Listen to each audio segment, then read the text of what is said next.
Ok, buenos días. Estoy aquí con todos los nervios del mundo, sí, soy muy sincera. Pero deseo hablarles de una mirada femenina peculiar. Soy Yoli Pérez y hoy expondré sobre la obra Annie John de Jamaica Kincaid. Como parte de la exploración de las identidades femeninas a través de ficciones escritas por narradoras caribeñas a lo largo del siglo XX, se ancla la pieza Annie John de Jamaica Kincaid, escrita en 1985 y narra la infancia y adolescencia de una niña afrodescendiente en la isla caribeña de Antigua, isla que conforma Antigua y Barbuda. Siguiente, creo que se me olvidó eso. Lo siento, son los nervios. Ven, ahí ven las narradoras del Caribe. Y está resaltada Jamaica Kincaid. Siguiente, vale. Em, la isla de Antigua posee un gobierno con un sistema británico. Sin embargo, su cultura es predominantemente africana, con platos como fungi, pepper pot y el ducana. Hay carnavales, aguas cristalinas, arena blanca y arrecifes, lo que hace a la isla un paraíso tropical, un retazo que se inserta en el metaarchipiélago cultural sin centro y sin límites que comentaba Benítez Rojo, que viene siendo el Caribe. Siguiente, Jamaica King, cuyo nombre verdadero es Elaine Porter Richardson. Nace en 1949 en un hogar humilde en Saint John, Antigua. Recibió una educación británica, pero a los 17 años Kinke fue sacada de la escuela y enviada a trabajar como niñera o lo que llaman au pair en Estados Unidos. Allí intentó reconstruir su vida. Logra publicar obras como En el fondo del río, Lucy, Autobiografía de mi madre, entre otros. En su obra, Kincaid aborda temas como los cambios emocionales y psicológicos que acompañan a la adolescencia, la sexualidad y el género, y el impacto del colonialismo en las poblaciones africanas y afroamericanas. Quisiera destacar que la autora haya tenido la determinación de mostrar partes de su vida en esta obra y ser sincera sobre su pasado. Da una mirada femenina distinta y subjetiva. Siguiente.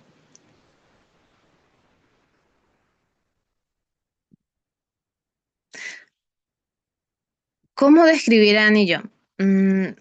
Annie viene siendo la mezcla de un toque de pipis casas largas con el Lucifer de John Milton, cultura africana y el calipso. Eh, la novela comienza con una Annie de 10 años que muestra ser cariñosa, obediente, buena estudiante, cercana a su madre. Vive en un hogar humilde, pero Annie siente que vive en el paraíso. Sin embargo, un día descubre que existe la muerte, que los adultos y los niños mueren, que las cosas no son tan ideales. Mientras la madre impone límites y exigencias para que Annie, ya a sus 12 años y entrando en la pubertad, se vuelva una buena señorita, lo que empieza a marcar tensiones entre la madre y la hija. Pues Annie siente distanciado el afecto y la comunicación con su madre. A sus 15, Annie se muestra más rebelde, cuestiona más las cosas, roba libros de la biblioteca y tiene fuertes discusiones con la madre, produciéndose malestares. Y bueno, Annie ya con 17 y con sentimientos contradictorios, decide tomar la oportunidad de viajar a Inglaterra a estudiar enfermería para nunca más volver a la isla, a su país. Eh, Siguiente. Ok.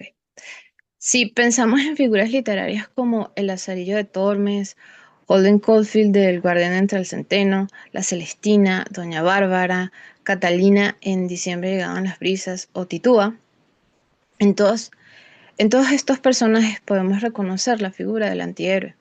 Bueno, quiero hablarles que al igual que ellos, Annie, la protagonista, es una antiheroína.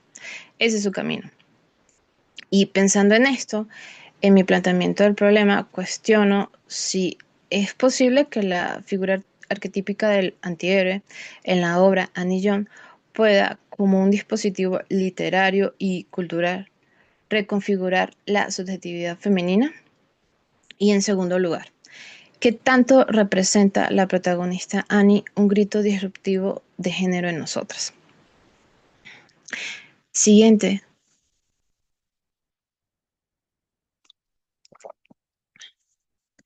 figura arquetípica del antihéroe.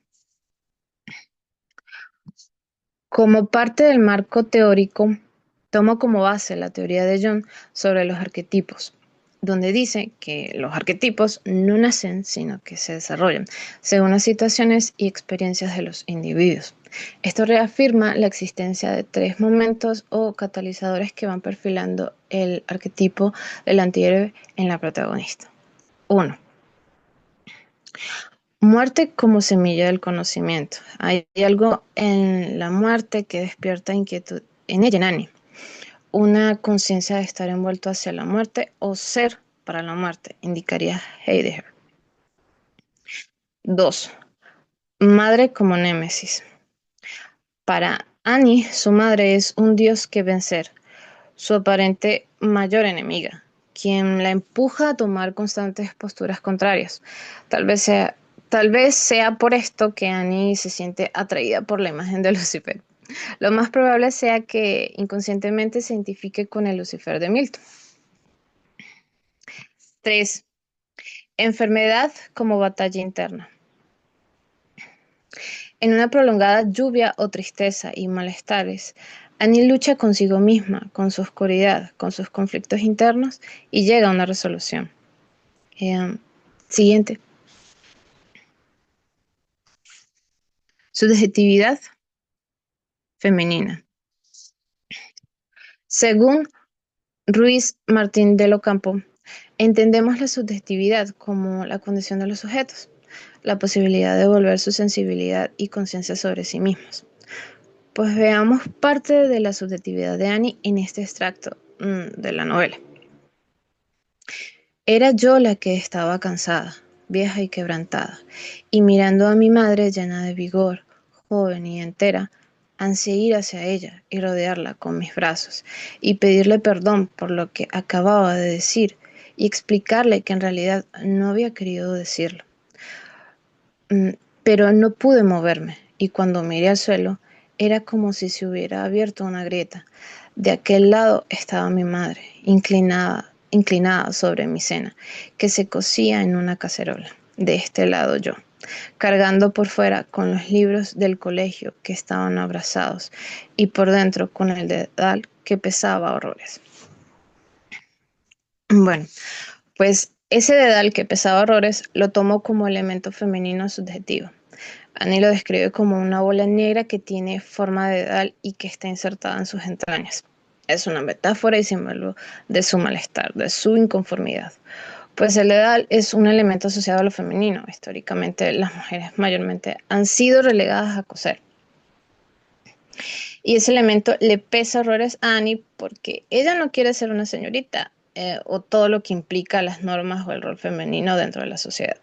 Casarse, tener hijos, eso no lo contempla Annie. Hay un momento en la novela en que la mamá le señala eso, que espera que se case, pero Annie rechaza esa idea rotundamente. Cuando su amiga Gwen le cuenta que se va a casar, Annie piensa que eso es como lanzarse por un acantilado. Y no es lo único que Annie rechaza. No le gusta Cristóbal Colón, ni el colonialismo británico, ni el OBEA. Ella rechaza muchas cosas que le exige su madre y la sociedad. Eh, bueno, finalmente, parte de mis conjeturas es que esta imagen de antiheroína es usada como dispositivo literario y cultural y a su vez este reconfigura la subjetividad femenina, manifestándose así que las niñas y jóvenes puedan tener una imagen, un referente, como Annie John, porque Annie John puede ser una imagen no solo de antiheroína, de rebeldía, sino de determinación, de empoderamiento, una imagen disruptiva que da una chispa, un combustible para que la mujer o jóvenes puedan tener mucho más determinación, emancipación, participación y voz. Gracias. Gracias, Yoli. Bien, muchachos, ¿algún comentario? o algo que le quieran preguntar a Yoli.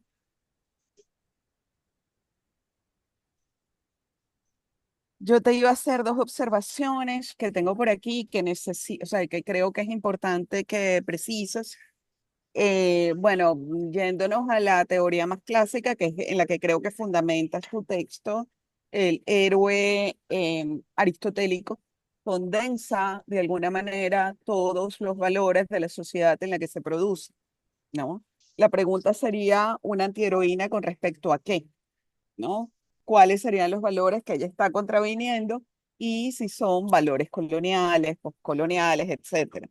Porque ella contradice de muchas maneras la propuesta de la madre, pero estamos hablando de una sociedad que fue colonizada y también que ella recibe una educación británica o bueno, sí, bastante, o intenta hacerlo, que ella rechaza. Entonces, es una antiheroína con respecto a qué marco de valores o si es una heroína anticolonial, ¿no?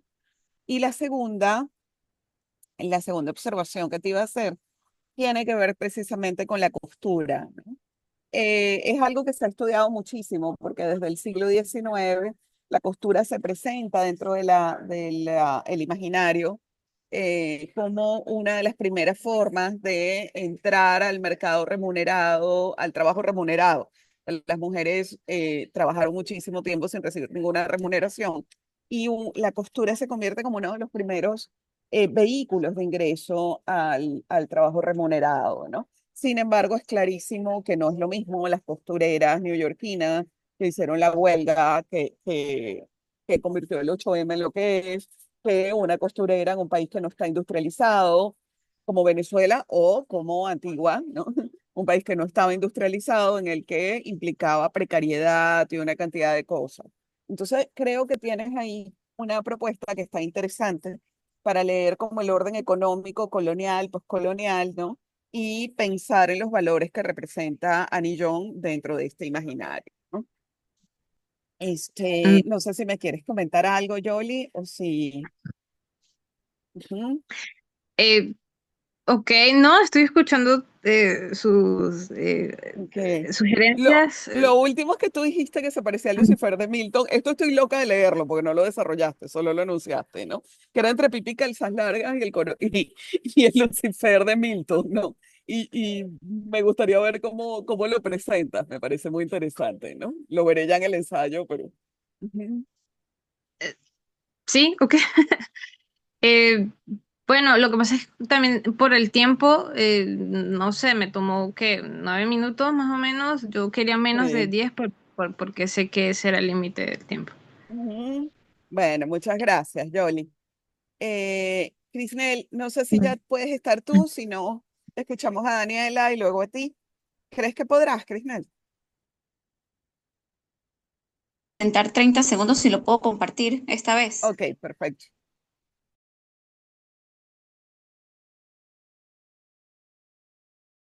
¿Me dieron acceso para compartir? Sí, adelante, Crisnel.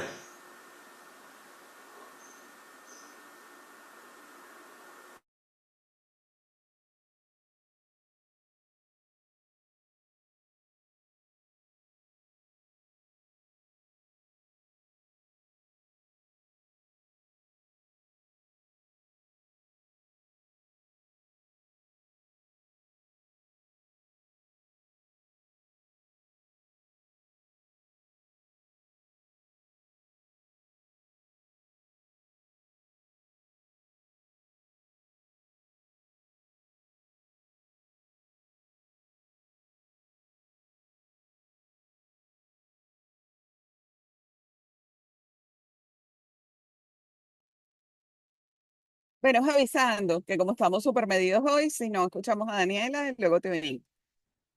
No, dele, profe, dele, que continúe Daniela. Está cargando que se Daniela, lo te estoy oímos. enviando. Sí, Hola, buenos días. buenos días. Em, ajá, creo que prefiero, perdón, compartirlo yo porque no está muy claro como los tiempos de cada diapositiva. ¿Me permiten? Sí, adelante. Me estoy escuchando con un poquito de eco, entonces voy a apagar la cámara.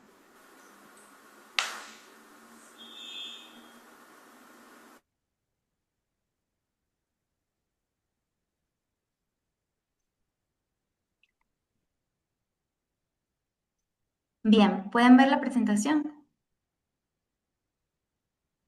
Bueno, buenos días a todos. Yo elegí trabajar con la novela En aquellas islas del Caribe de Blanca Rosa López, publicada en 1947. Aquí les comparto la propuesta de título de mi proyecto.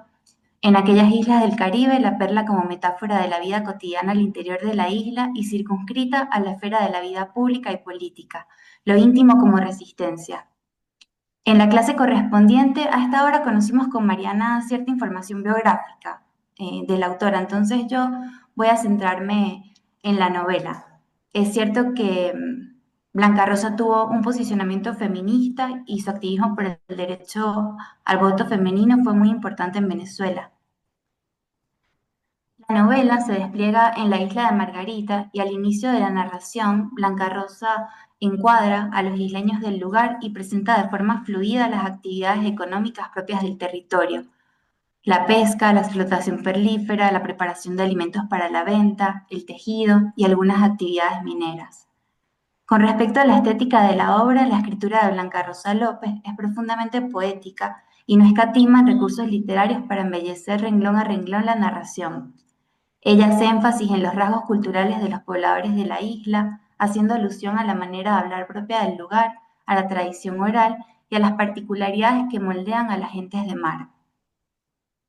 Con respecto a lo que es la narración y perspectiva de género, ella narra desde lo íntimo y los vínculos afectivos aparecen como aquellos que sostienen a los hombres que son oprimidos en espacios de producción por la estructura colonial persistente. Las redes de mujeres se presentan para sostenerse entre ellas, monoparentalidad está muy presente en la obra, ¿no? La ausencia de la figura paterna como una constante. Aparece la feminización de las tareas de cuidado y hay una flexibilización en las dinámicas de los roles de género. Todo esto a favor del sostenimiento de la vida.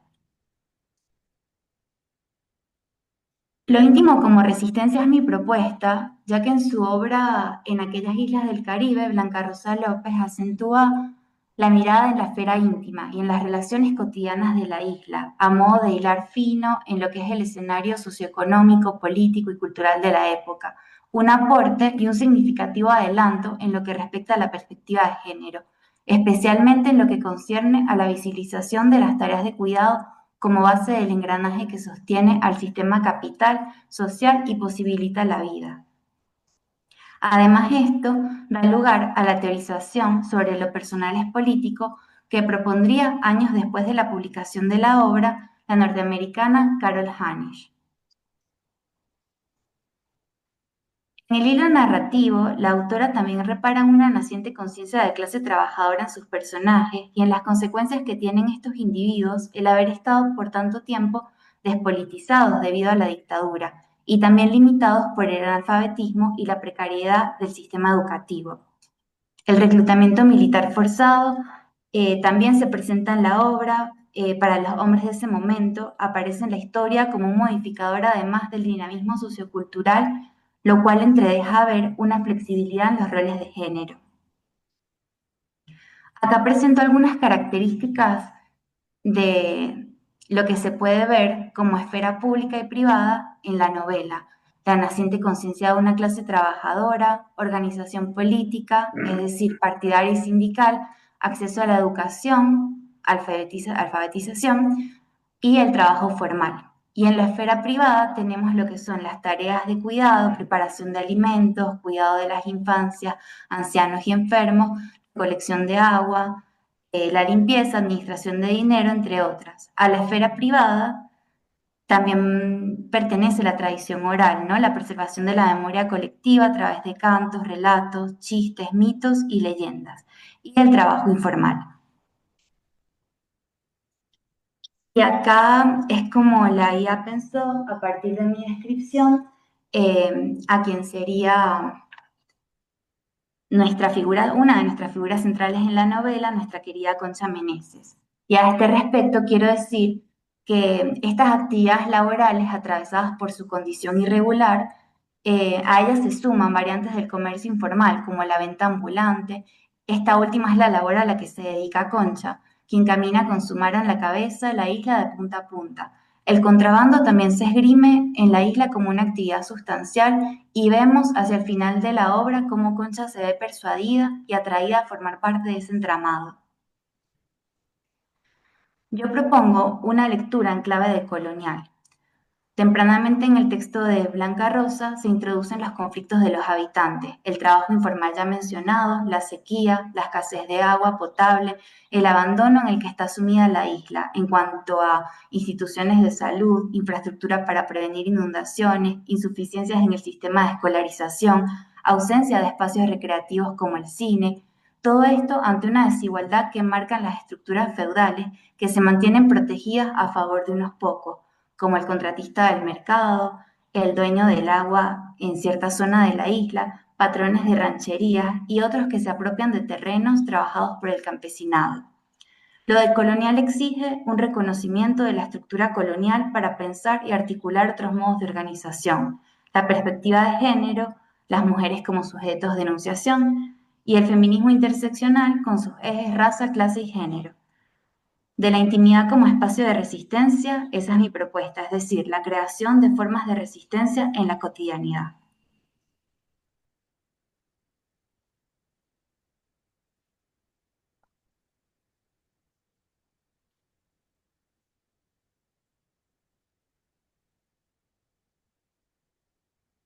Bueno, no puedo verlos yo a ustedes. ¿Me escuchan, verdad? ¿Me escucharon? Sí, te seguimos escuchando, Sí, te Dani. escuchamos, Daniela. Bien, Sí, escuchamos la presentación. perfecto. Bien, muchachos. Varias cosas. Me gusta muchísimo esta lectura de Blanca Rosa López. Les dije el día de la clase que soy su fan perdida. O sea, esta es una de mis escritoras venezolanas favoritas. Y te quería comentar un par de cosas, Daniela. Me gusta también la perspectiva de donde estás leyendo. Te iba a recomendar el texto, es muy buena mi recomendación, que no me acuerdo el nombre del artículo, pero el texto de Seila Ben-Habib, en el que habla de ética del cuidado y ética de la justicia, ¿no? Que es precisamente el cuidado del otro, del gran otro, como la ética de la justicia que usualmente se les atribuye a las identidades masculinas, sobre todo a las más centrales, o sea, los que están luchando por la igualdad, la democracia, ¿no? En contraposición a la ética del cuidado, normalmente se les atribuye o se les encarga a las identidades femeninas y que tienen que ver con el cuidado del otro concreto, del hijo del anciano, del vecino, ¿no? No es un gran otro, sino un otro con nombre y apellido. Creo que a partir de ahí pensar a Concha me gusta mucho. No sé por qué te imaginaste a Concha así, me pareció interesante también la imagen que presentaste. Y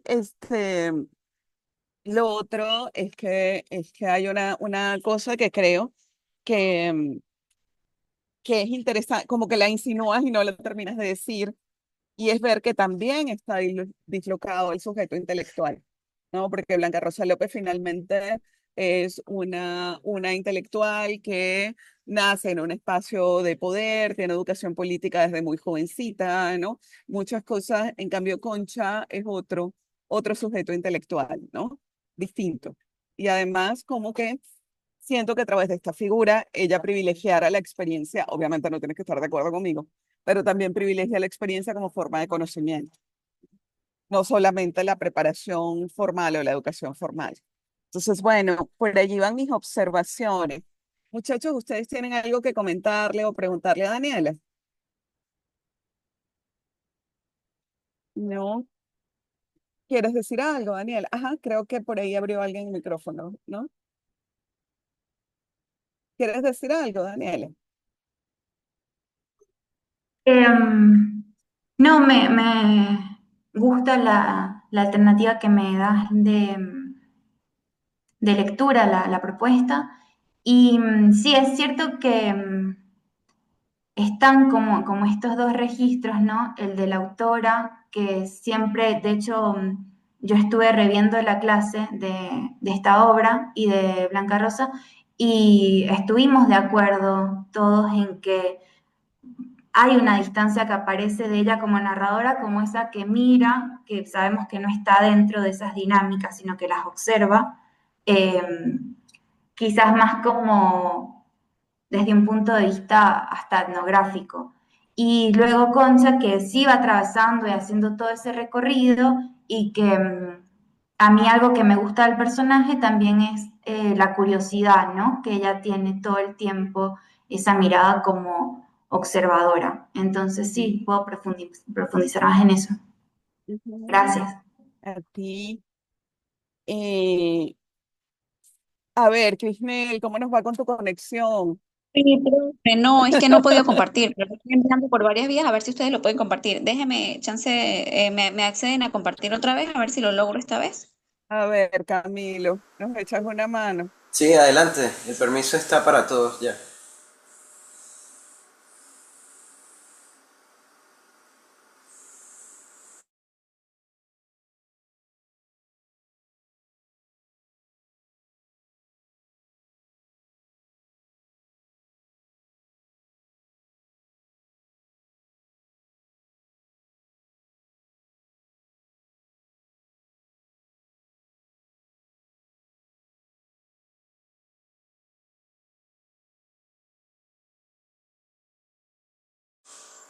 No, Crisnel se volvió a salir.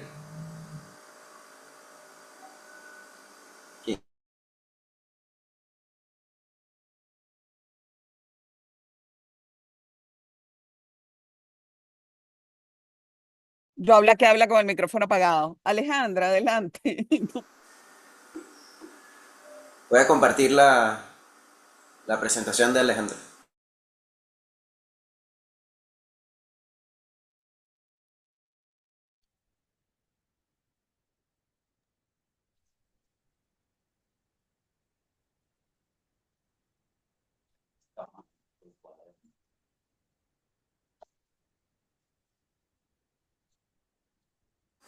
Adelante, Alejandra. Bueno, buenos días. Sobre la mar del Mar Caribe de Colombia, se narra la historia de En diciembre llegan las brisas, de la autora Marvel Moreno. Parte de lo que dice la siguiente, por favor. Es una novela que se desarrolla en el contexto de Barranquilla, más o menos en los años, yo diría que de 40, 50, 60 y 70, porque la autora pues refleja la vida de tres mujeres, entre otras. Ante un mundo polifónico y colorido, esto lo narra una de las autoras que yo cité, Mónica de la Hoz, que ella lo relaciona con la cartografía del barrio. Es un barrio que está en pleno crecimiento, desarrollan las propiedades verticales, horizontales, sí, de arriba a abajo. Es una época de crecimiento arquitectónico. Está siempre la parte del clima, de las brisas que llegan en diciembre y al parecer, pues bueno, esta autora Mónica de la Hoz, ella se refiere que, pues Marvel hace como la metáfora, ¿no? De la transición del dominio de la cultura sobre la naturaleza y la del hombre sobre la mujer. O sea, a pesar de que hay tantos edificios, centros como clubs, fincas, casas, pues siempre esta cultura está como tratando de dominar el ambiente, la geografía de lo que es Barranquilla. La siguiente, por favor. Hablamos un poco de la autora, Marvel Moreno, nacida en 1939. Dicen que nació en la alta sociedad de Barranquilla. Hay otras personas que, bueno, se atreven a decir que no, que su familia no era así tan burguesa, pero de una u otra manera ella tuvo acceso a esos espacios. Es reina del Carnaval de Barranquilla, lo que en esa época pues le da el éxito social femenino. Ella se va en exilio hacia Francia, allá vive durante 30 años, desde allí escribe la novela de En diciembre llegan las brisas, que es publicada en 1986 allá en Europa. De hecho, gana un premio y concursa en una segunda competencia, pero no gana porque, bueno, al parecer en esa competencia ya los premios se los habían dado a otros inmigrantes y la gente dijo que no le iba a dar a otro inmigrante, pero esa obra era la que ganaba. Hasta el 2005 es que se publica esa novela en Colombia, según la familia, su primer esposo y sus hijas decían que, bueno, la novela necesitaba correcciones, que por eso no se podía publicar. Otros dicen que, bueno, que ella escribía mejor que su esposo, porque su esposo era periodista, también escribía, pero bueno, ya son cuestiones de la farándula. El caso es que ella en su manera de escribir rompe el molde, porque su escritura pues no solo es ficción, sino que ella insinúa una cercanía testimonial, una vivencia presenciada desde dentro de la élite. Ella insinúa que siente que estuvo cerca, que vivió o padeció o muy cercana a las circunstancias que ella narra. La siguiente, por favor. Gracias. La novela se desarrolla en la narración de Lina, a través de los ojos de quien observa. Está la metáfora también de la torre del italiano, que pareciera que tiene muchos significados subjetivos, ¿no? El primero, bueno, para colocarse desde lo alto y observar. El segundo, pues, ella se mueve en tres tiempos, en el pasado, en el presente o en un futuro, desde que está en Europa escribiendo en Francia. Y ella, Lina narra cómo ella se perdía en esa torre cuando era niña y que solamente viendo los dibujitos que narraban como una historia era que ella lograba otra vez ubicarse en los lugares dentro de esa torre. Además, la torre pues es algo enigmático, es algo que es fuera, es algo que contrasta con la rutina de lo que es la Barranquilla. También es como un refugio. De hecho, donde la tía, no recuerdo ahorita el nombre de la tía de Lina, la pianista, que bueno, ella es la que decide ahí simular su muerte. La autora de las escritoras que yo vi, porque últimamente pues la novela sí ha causado un gran revuelo en Colombia, es muy leída, muy trabajada, yo cité algunos documentos de Dianet, entonces otra de esas estudiantes de literatura, que es Mónica Lazarazo, dice que Marvel Moreno nos permite ver las historias. Mónica Lazarazo ella lo enfoca desde la parte del psicoanálisis, que trabaja Marvel Moreno allí en el desarrollo de los personajes. Entonces que nos permite ver a los personajes como gérmenes observados a través de un microscopio que revelan formas imperceptibles a la vista cotidiana, agrandadas al punto del espanto. La siguiente, por favor. Esto esto lo uno ya cuando empieza para desarrollar los tres personajes principales, que es Dora, Catalina y Beatriz. En el caso de Dora, pues su potencial es la belleza y es la sensualidad. En el caso de la máscara, pues bueno, es hermosa, es bonita, desde muy joven, vista como un objeto sexual, desde muy jovencita, eh, desinteresadamente, sin importarle nada de lo que planteaba la sociedad en la conducta de las mujeres, ella tiene amores con otro hombre antes de casarse con Benito Suárez. Benito Suárez la da esposa porque él busca también ascender dentro de la sociedad de Barranquilla y ella pues es muy bonita, muy hermosa. Él se casa con ella, al principio pues tienen un amor muy apasionado, muy sensual, pero empieza todos esos conflictos, ¿no? Que de hecho la escritora desarrolla también de los personajes hombres, toda esa crianza y todos esos conceptos que se creaban de la mujer, que tenía que ser pura, la madre, la maternal, entonces el hecho de darle placer pues no podía hacerlo. Además de que inventan conceptos como las emanaciones, entonces que porque había estado con otro hombre, entonces ya los hijos que tuviera así fuera con otro hombre iban a salir marcados por los otros hombres que habían tenido. Y sobre esas ideas y sobre esos conceptos, a la par de lo que le decía el cura, pues él maltrata a Dora y ella asume la culpa de que por no haberse casado virgen. ¿Cuál es el resultado? Bueno, una mujer que es llevada operación tras operación por supuestas enfermedades, pastillas por enfermedades mentales y prácticamente anula la vida y la existencia de Dora. La siguiente, por favor. El otro caso es el caso de Catalina. Catalina pues llega a Barranquilla con su mamá Divina Arriaga, es un personaje que me impacta mucho, el personaje de la mamá de Catalina, pero bueno, Catalina carga con una mancha del pasado porque su mamá llegó al pueblo con una hija que supuestamente no se sabía de quién era, además fue una mujer que hizo lo que quiso. y organizaba bailes y fiestas que, bueno, pues de una u otra manera atentaban contra la moral de Barranquilla. Aún así pues la gente igual iba, pero esa doble moral, ¿no? Que se movía, y cuando ya le fueron a reclamar por las cosas que ella causaba, pues ya se había ido de Barranquilla. Deja a su hija pues crece en una formación de un colegio de monjas. Allí se ve pues ya también otra de las empresas de la época para la mujer, que es la educación, para formarlas como mujeres de hogar. Ella pasa a ser candidata del Carnaval de Barranquilla y evoca en la memoria colectiva pues todo aquello que había causado su mamá. Ya en el momento del reinado, pues la cosa se vuelve una locura, y Álvaro Espinosa, que siempre estuvo cerca de ella, es el único que le ofrece el matrimonio. Y como esa era una manera de pertenecer a la sociedad, Catalina pues asume, se ilusiona, porque ella pues no había pensado ni casarse, no había tenido un despertar sexual ni nada de eso, pero bueno, se casa ilusionada. Pero resulta que Álvaro Espinosa pues bueno, tenía una homosexualidad allí solapada, y la manera en cómo la trata pues no es nada agradable. Gracias a una herencia que le deja Divina Arriaga, su mamá, pero una herencia tardía, una herencia como planificada, esperando que su hija, bueno, pues viviera todas estas circunstancias femeninas, desde el matrimonio, el maltrato y todo eso, es que Catalina pues logra buscar alianzas con una prostituta, un personaje muy interesante también, Betulia, junto con otras personas.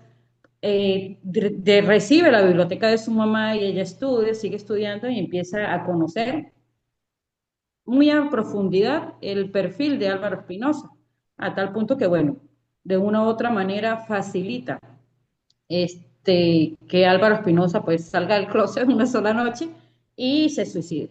Esto le permite a Catalina, pues bueno, la viudez y emigrar, irse de Barranquilla. La siguiente, por favor. En el último personaje tenemos a Beatriz, una jovencita, única hembra en un matrimonio que se insinúa allí que es un incesto. Entonces, producto de ese incesto de su papá y de su mamá, pues la mamá asume una culpa, se la pasa rezando, el papá, pues, me imagino que no querrá estar más con el esposo, el esposo es infiel, y su hija Beatriz, pues ve todo eso, lo descubre incluso en un hecho de infidelidad en el carro de su papá, que ella andaba por ahí jovencita. Beatriz genera un perfil muy tradicional, muy limpia, obsesivamente religiosa, obsesivamente ordenada, obsesivamente puritana. Eso es abusada por Javier Freisen. Y hay una categoría, una característica de ella, ¿no? Dicen que de niña pues jugaba con las muñecas y las maltrataba, las sometía. Entonces, al parecer, pues su placer sexual estaba en eso, ¿no? En, en- en sentir, en el masoquismo, se diría. Se casa con su violador, tiene hijos, pero Javier Fresen se desentiende por completo de la vida de ella y de sus hijos. Y entonces, pues el final de este personaje es ella quemar la casa junto con sus hijos y morir. La siguiente, por favor. Como personajes antagónicos, pues tenemos a Benito Suárez, a Álvaro, a Espinosa, a Javier Fresen.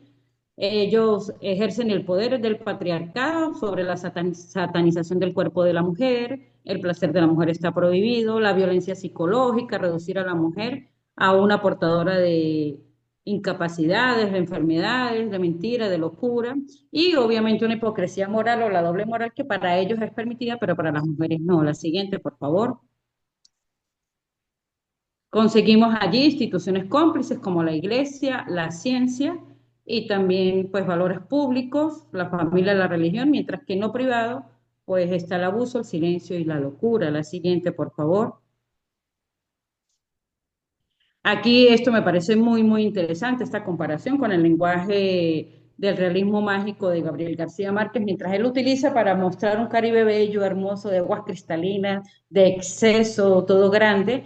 Marvel casi que voltea ese lenguaje y lo pasa a un realismo crítico y psicológico, y de una manera muy precisa disecciona, ¿no? Todo lo que es la sociedad barranquillera y muestra toda todas esas imágenes grotescas. La novela es un lenguaje denso, es fuerte, es abundante, las oraciones son extensas, yo lo relaciono con la extensión del mar. El estilo de ella, pues lo utilizas para, ese realismo lo utiliza ella para mostrar la violencia. La siguiente, por favor. Bueno, el efecto Marvel. En el caso de la vigencia en el 2007, bueno, el caso es una llamada, qué pena. El efecto Marvel, vale decir que hoy en día la novela está siendo adaptada para hacer una serie en Netflix, una adaptación que está siendo grabada allí desde el mismo Barranquilla. Eso causó una lectura juvenil hoy en día en la novela de En diciembre llega las brisas y la otra novela que hizo la escritora, que es El tipo de las Amazonas.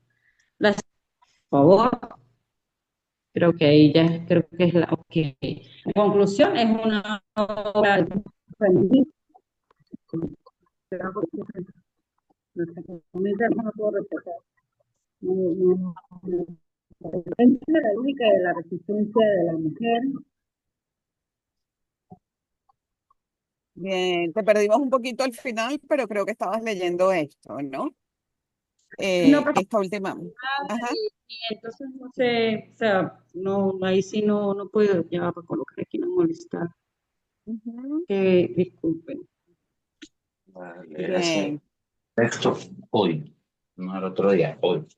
Ok, entonces, bueno, profe, es una alternativa a la conciencia, es una literatura que sirve para el empoderamiento femenino, pero bueno, hay que precisar que, pues, lo que implica la mujer y lo que implica su cuerpo, en el caso de la belleza, en el caso de Catalina, que es la inteligencia, el estudio, y el caso de Beatriz, que es el ser adicional, o lo que pues ese sistema que narra Manuel Moreno, pues era completamente maltratado. Cualquier expresión que pudiera tener la mujer era completamente maltratada.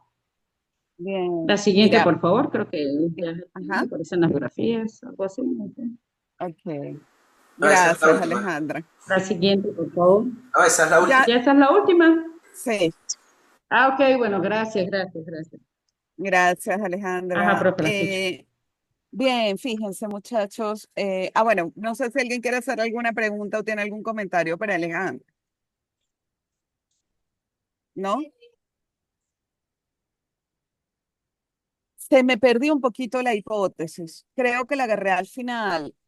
Tu hipótesis es que el realismo o Sí, la profe, de hecho estética. la planteé al final. Ujú. ¿Cuál es? La hipótesis es El que. realismo, ajá, pero más que todo, no, profe, más que todo es que lo que implica la mujer o su cuerpo, que es la belleza, en los tres personajes que describe Marvel, que es la belleza, la inteligencia y la parte espiritual, que lo narra de una u otra forma, lo personifica Beatriz, pues también es maltratado, es dejado, es prohibido. También esos potenciales que desde lo femenino la mujer también puede ser.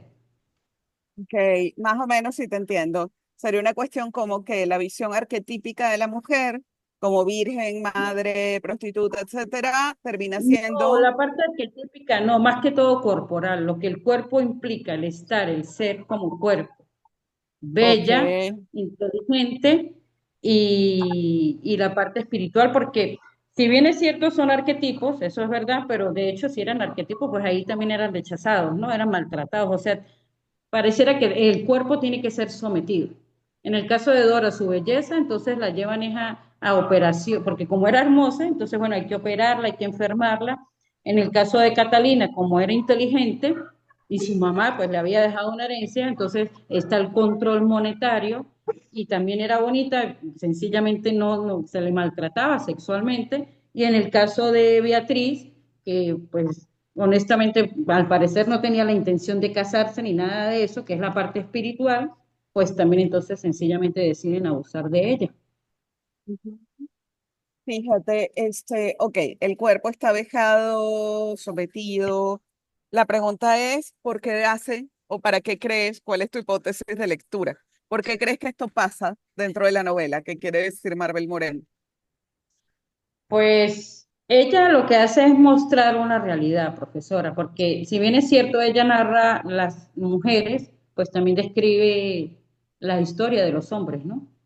Cómo esos personajes como hombres reaccionan ante esas circunstancias. Claro, pero Entonces, a ver, no nos vamos a relacioné perder ahora otra vez en la ah, anécdota, que no quiero que nos perdamos otra vez en la anécdota. Quiero saber qué es lo que vas a demostrar en la escritura, qué es lo que se bueno, me eso pierde un que poco en la exposición. cómo el Ajá. sistema del patriarcado busca disminuir a la mujer en esos aspectos en los que ella también se manifiesta, Ok, o sea, sería que es la como que belleza, la inteligencia y la parte espiritual. esta Señora, novela muestra cómo el sistema patriarcal o la estructura patriarcal eh, deja, o que Marvel Moreno describe estos episodios asociados a los personajes femeninos porque quiere mostrar cómo las distintas formas de sometimiento del patriarcado. Algo por ahí es la hipótesis, más o menos. sí, ¿Te agarras? profesora. Ok, Así, haciendo énfasis perfecto. en esas tres características, en esas tres cualidades. Ajá, En las virtudes, son bien. virtudes femeninas también, ¿no? Se pudiera decir. Ok, Gracias, creo profe. Ajá. que pudiera ser interesante que lo relaciones con em, los elementos estéticos de la novela que mencionaste, estilísticos y estéticos, como ella utiliza esto para cuestionar el patriarcado. Creo que por ahí te puede salir una lectura más interesante, ¿no? Bien, gracias, Alejandra. Gracias. Aquí quienes están, ¿quién sigue? Denme un minuto. Ahora vendría Laura. Profe, y tengo a la mano el video de Crisnel. Ah, Crisnel, ¿verdad? Se nos había quedado Crisnel. Crisnel, te escuchamos. Ok, me confirman que si se oye, por favor. A todos, es un gusto para mí estar en esta Sí, se presentación escucha. de proyectos de investigación, en esta oportunidad para compartirles un poco acerca de lo que ha sido mi trabajo. Lo he titulado Estética y Exclusión, Políticas de la Diferencia, Dance on the Volcano, de Marie-Vieux Clauet. Esta es una novela que fue publicada en 1957. El corpus de esta novela, bueno, es muy sencillo. Su nombre es Dance on the Volcano, es original, sí, y se traduce como danza sobre el volcán o bailando sobre el volcán. Marie-Vieux la escribió y la publicó en 1957, como ya les había comentado. El contexto de la obra, bueno, es una novela histórica ambientada en la colonia francesa de Saint-Domingue, la actual Haití, entre los años 1780 y 1791. Estos fueron los años previos, ¿no?, al estallido de la Revolución Haitiana. Desde mi línea de investigación, la obra es un taller de reconfiguración comunitaria que muestra cómo el arte intenta crear una comunidad estética ficticia que ignora las diferencias de casta y cómo el fracaso de esa integración artística obliga a los personajes a buscar una nueva forma de comunidad a través de la rebelión política. Esta novela es esencial para entender cómo las diferencias de raza, género y clase es el motor que desarticula por completo eh, la comunidad colonial. Sobre nuestra autora, bueno, puedo comentarles que Marie-Vieux escribió en una época de mucha agitación política en Haití durante la dictadura de Duvalier. Sus obras suelen ser muy críticas con el poder de las estructuras sociales, lo que la llevó al exilio. En esta novela ella utiliza el pasado histórico para reflexionar sobre los problemas de racismo y clases que seguían vigentes aún en sus tiempos. Ella es una autora cuya obra permite múltiples capas de análisis histórico, feminista, decolonial y sociológico.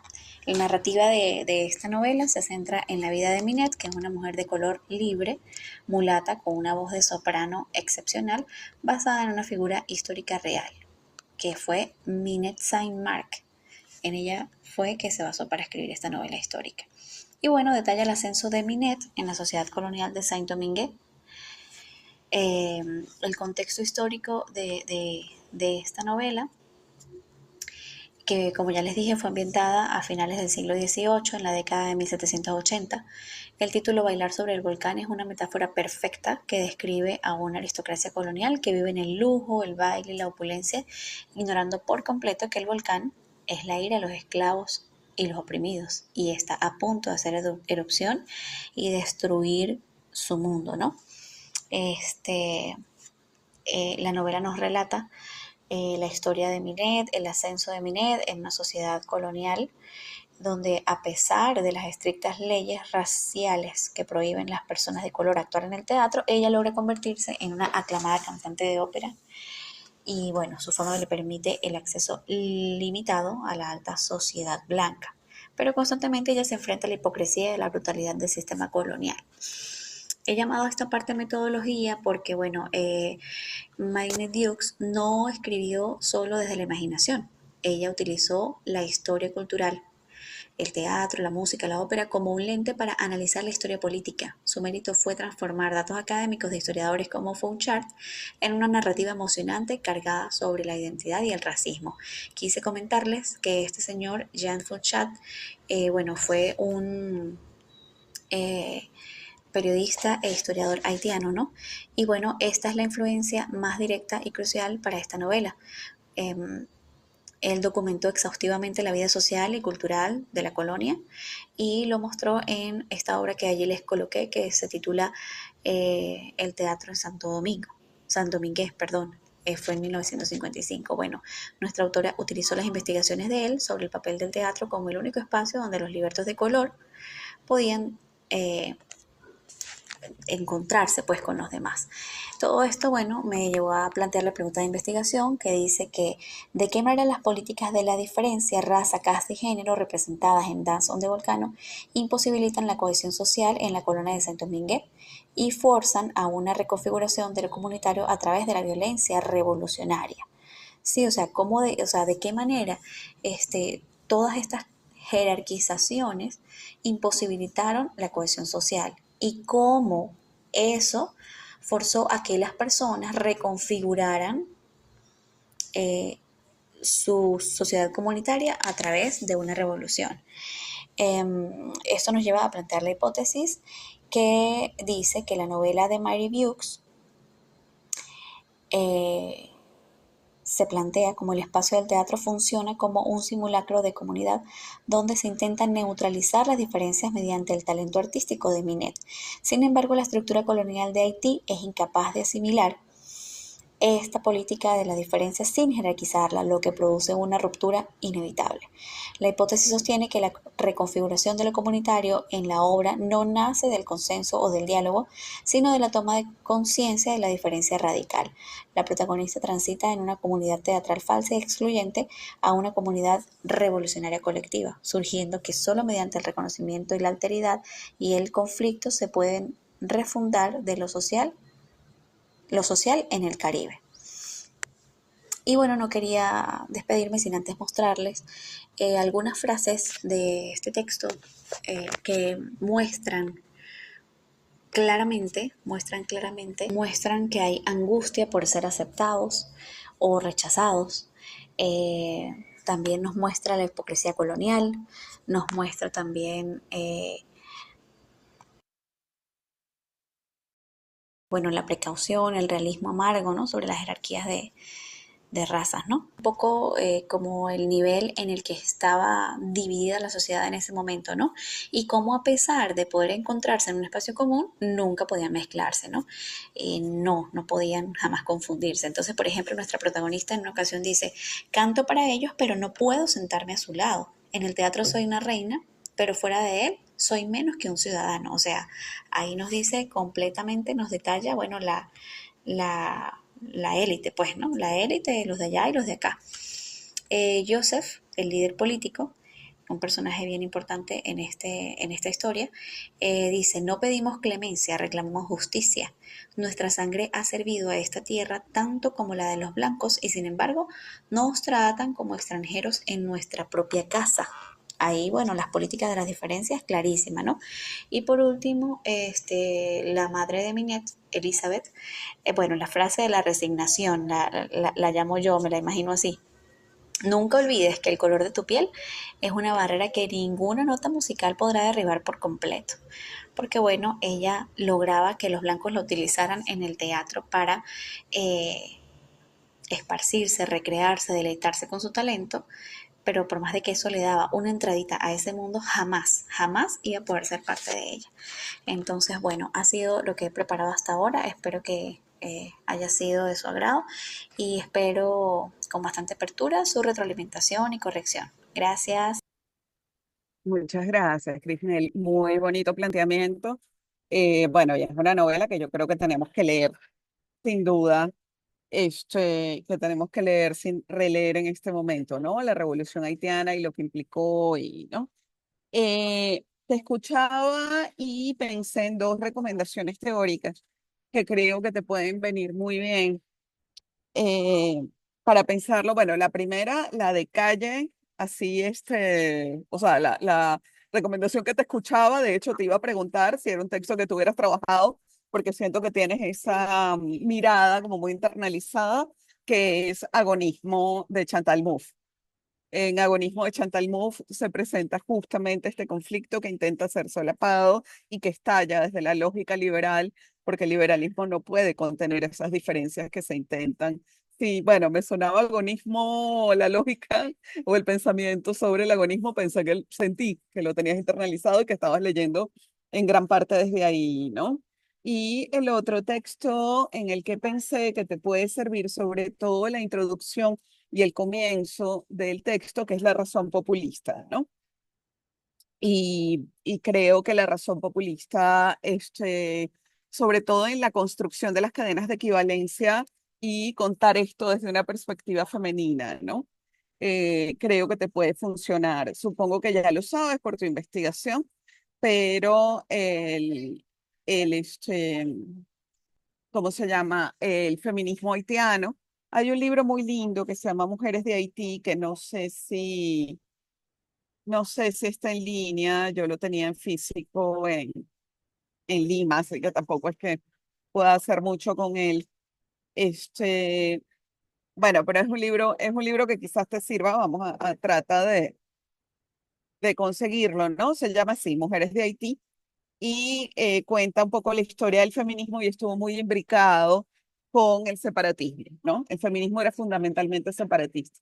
Entonces, bueno, por ahí como que tienes varias líneas, pero tu hipótesis, esto del pensamiento, no lo llamas agonista, pero lo era, está bastante claro, ¿no? Dentro de la historia. ¿Le quieren comentar algo a Crisnel? Pensé que te habías caído otra vez, yo no, no puede ser. ¿Le quieren comentar algo a Crisnel o tienen alguna pregunta que hacerle? ¿No? Bueno, muchas gracias, Crisnel. Y bueno, como ves, la novela tuvo un montón de personas interesadas, ¿no? Bien, seguía, me parece que, ya les voy a decir, me parece que seguía Laura, ¿no? Sí, buenos días. Pueden oír. Ok, Laura, te escuchamos. Adelante, Lon. Bueno, mi proyecto se titula Reivindicación del género y superación de la marginalidad de la mujer en la sociedad actual contrastada por la realidad presentada por el sitúa la luz. A Laura, te escucho un continuación, poquito lejos. No sé si te puedes acercar el micrófono. ahí me escucha mejor. Ahora sí se puede Mejor, oír. Laura. Sí, bueno, muchas gracias. A continuación vamos a, por favor, proyectar un video para escuchar la propuesta de Marie Kondo y quisiera que pensáramos un poco, no solamente en la proyección que vamos a ver, sino en la mujer del siglo XXI. Siguiente.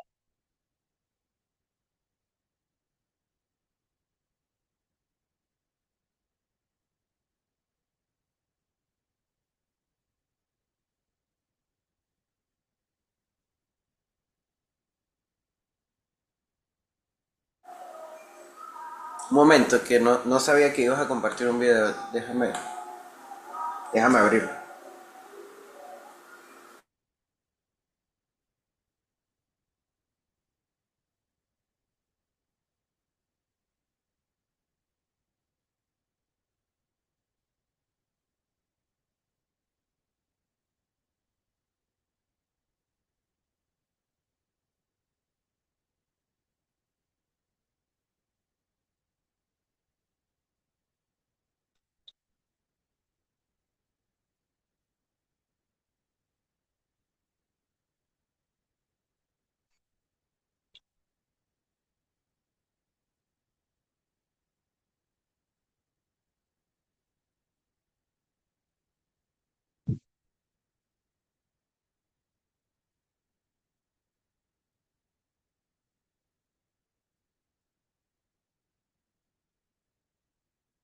Tituba, una esclava traída desde el Caribe, llegó al pueblo de Salem en una época donde el miedo y la superstición dominaban a sus habitantes. Su conexión con la naturaleza la hacían destacar.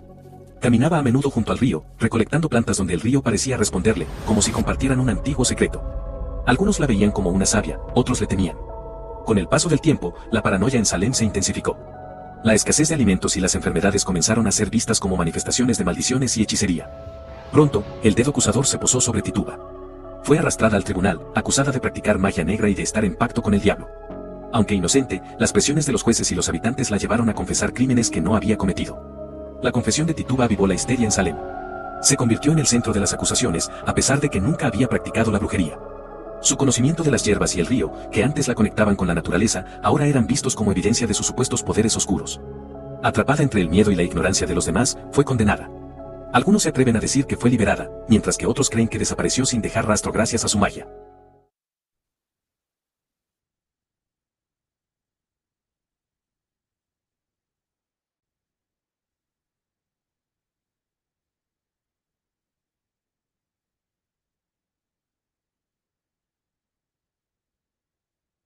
Bien, por favor, la siguiente. Como podemos ver entonces, la mujer,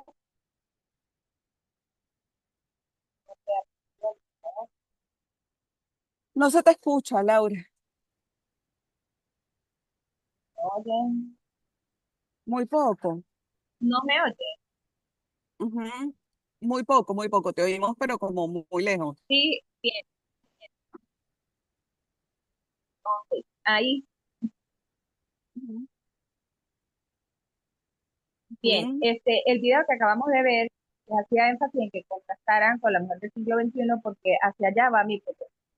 En esta Ujú. diapositiva podemos ver que la mujer siempre ha sido catalogada como una especie de pensamiento muy distinto al pensamiento del hombre, pero cuando le agregamos el aspecto de bruja, entonces se representa a través de los años como una mujer que amenaza el contexto en donde vive, desde los cuentos de hadas hasta las películas que van dirigidas para adultos y niños, podemos observar que siempre ha sido una amenaza, ha sido como algo malo. ¿Siente?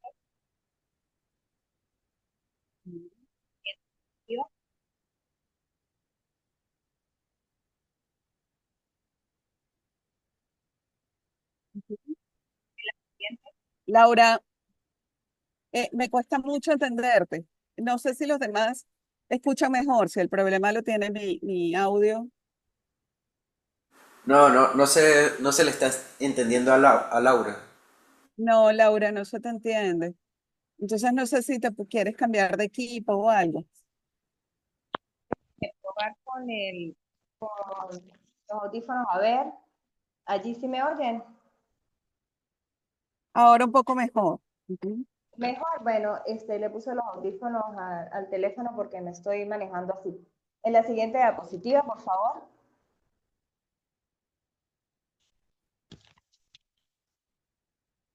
Muchas gracias. Bueno, Maris Condé plantea temas como la injusticia, el racismo, la esclavitud, la discriminación de género, el color, la marginalidad en cuanto a las clases sociales, la falta de sororidad y la resistencia.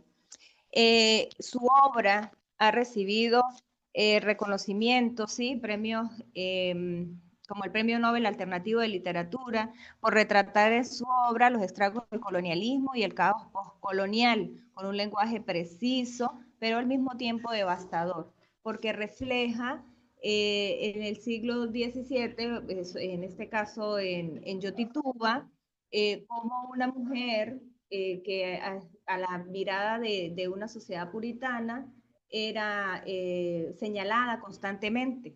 Siguiente.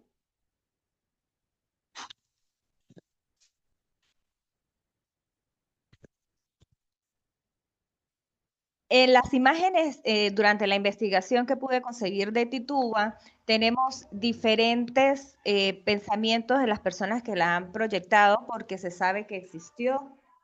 No se tiene claro un registro de qué sucedió al fin con ella, sin embargo, Maris Condé en la obra le da una visión de lo que pudiera haber sucedido con ella después al final de su vida.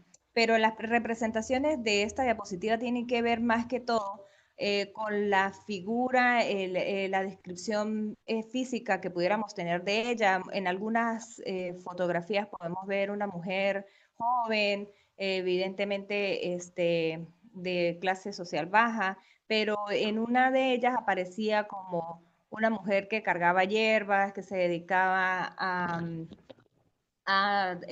practicar con lo que le regalaba el ambiente, ¿sí? Y más que todo, el énfasis de Maris Condé viene hacia una mujer muy hermosa, una mujer joven, que estuvo pasando por dificultades, y lo que más resalta de ella en este caso, pues son las causas por las que era discriminada, ¿sí? Porque era esclava, su color de piel, su condición social. Siguiente. En la justificación tenemos la esclavitud, el racismo a finales del siglo XVII en comparación con la trascendencia de la obra en la variedad de argumentos que ofrece Condé a los lectores y que se repiten hoy en día en muchas sociedades. Por ello se estudiará la evolución del trato hacia la mujer en Venezuela enfocada en el género, el poder y la marginalidad que embiste a pesar de las leyes aprobadas. En los problemas tenemos que la mujer sigue en resistencia a los malos tratos. Se observa la discriminación por color de piel, el comportamiento de muchos hombres indiferentes e indolentes, la falta de sororidad entre mujeres, la falsa creencia de justicia y las escasas oportunidades, que son temas que resuenan en la generación, de generación en generación. Actualmente todavía nosotros podemos percibir la propuesta de Maris Condé en el siglo XXI. Entonces, es posible contrastar y reivindicar el género para superar la sociedad marginadora en los tiempos de Titúa y en los tiempos actuales. Siguiente. En las hipótesis se plantea si las leyes promulgadas a favor de la protección de las mujeres en Venezuela bajan las estadísticas de maltrato y discriminación, o si la vida de Titúa en el siglo XVII reflejará un contraste totalmente diferente en cuanto a la vida de las mujeres en Venezuela en el siglo XXI. En el marco teórico pude conseguir 3 trabajos: las voces femeninas de resistencia al colonialismo, racismo y explotación en la obra de Yo Titúa, La Bruja Negra de Salem, de Maris Condé, cuyo autor es Rubén Darío Silva Páez, en el año 2023. Las medidas de protección a la mujer víctima de la violencia por las instituciones del Estado, el autor Daimán González y Gira de Pelakis, en el año 2022. Y la analítica del poder y colonialidad en la Titúa de Maris Condé, el autor Carla Cortés Márquez, en el año 2024. Siguiente. En cuanto a la metodología, sería una investigación cualitativa documental, y el aporte sería el contraste entre las mujeres del siglo XXI representado por Condé en Yo Titúa, La Bruja Negra de Salem, y la mujer del siglo XVII con la mujer del siglo XXI en Venezuela, enfocado en la línea de investigación sobre la problematización de género, poder y marginalidad. Siguiente. Para cerrar, me gustaría que pensáramos como este fragmento de Yo Titúa resuena con más fuerza en el siglo XXI, porque Mayaya le decía a Titúa que todo tiene un alma, un aliento, y que todo debe ser respetado. Pero esta premisa de respeto, que es uno de los valores fundamentales de la sociedad, ¿cómo se está demostrando eso en cuanto al trato en diferentes contextos de la mujer hoy en día? Es allí en donde radica la trascendencia de la propuesta de Maris Condé en su obra. Muchas gracias. Gracias, Laura. Se me perdió un poquito, la hipótesis. Tú lo que quieres contar o lo que quieres demostrar es que el planteamiento en torno a las identidades de género y sobre todo a la violencia de género de Maris Condé, o propuesta por Maris Condé en la novela, ese proyecto se sigue viviendo en este momento, ¿no? Sí, demostrar la trascendencia de la obra de Maris Condé, especialmente en Yo Titúa, acerca de las diferentes formas de maltrato o de resistencia que ha tenido la mujer comparado con el siglo XVII. Ok, o sea, eso sería un diálogo con condiciones materiales presentes y lo que Marie Condé presentó en el siglo XX como lectura del 17. ¿Te agarré? No sé si te entendí bien. Sí, señora.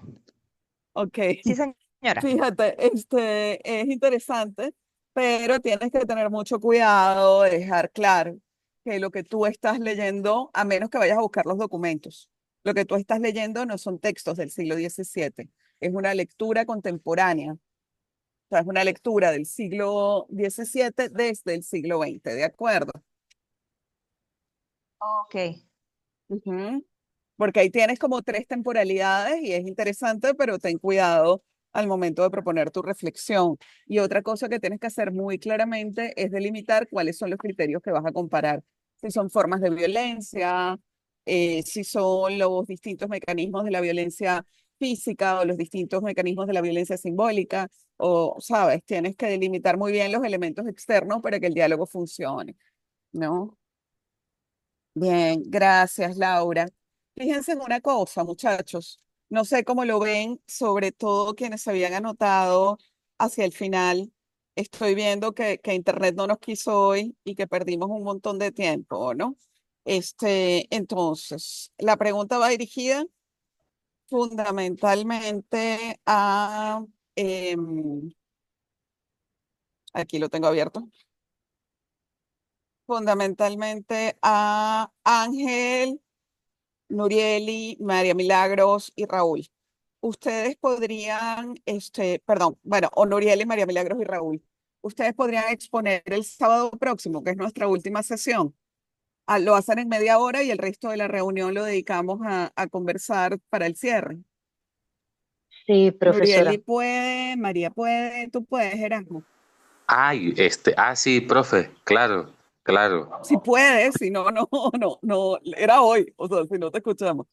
¿Podrás? No, sí, yo puedo. Lo que pasa es que, bueno, yo tenía una duda de, bueno, yo voy a leer rapidito aquí mi hipótesis, Pero ya que va, que era, no te toca ahorita ok. exponer. No le quitemos el Ah, turno a quien sigue. ok, ok, Solo te ok. pregunto que si puedes hacerlo la semana que viene, más bien, tu exposición. Claro, sí, porque, o sea, yo estoy tratando de comparar, o sea, de la novela, Son vacas, somos puercos, y la obra poética de Cavafi, porque me parece que hay varios puntos en común entre lo que es el deseo, ¿no? Y Bien. lo que son Vamos sus a metáforas, darle el el turno amor. que ahorita le toca a Carmen, que además prendió la cámara con mirada, con mirada andina, que no se va a dejar con su mirada andina. Vamos a escuchar a Carmen y ahorita conversamos sobre tu trabajo. Te oímos, Carmen. Ujú. Hola, buenos días. ¿Me escuchan bien? Sí. Sí, para que por Sí, favor Carmen. compartan mi diapositiva.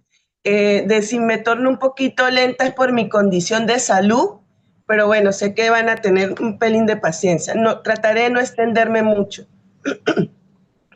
Bien, mi proyecto está titulado como El cuerpo, un territorio ajeno, desarraigado y existencialista. Una lectura del cuento Por el norte, el mar de las Antillas, de Esdras Parra. En la diapositiva siguiente, por favor. Esdras Parra nació en Santa Cruz de Mora, Estado Mérida, Venezuela, el 13 de julio de 1929. Para mí es importante compartirles la biografía para poder entender el contexto del cuento, ¿no? Ella realizó estudios de filosofía en la Universidad Central de Venezuela y posteriormente en Roma. Fue poeta, narradora, ensayista, traductora, dibujante y mujer transgénero. Durante la época de los 60 vivió en Europa, principalmente en Roma, París y Londres. A su regreso a Venezuela se integró activamente a la vida cultural, siendo en esta etapa hombre. Un hombre escritor quien para esa época logró publicar sus libros de narrativa, El Insurgente en 1967 y en 1968 logró publicar dos libros que es Por el norte del mar de las Antillas y Juego Limpio.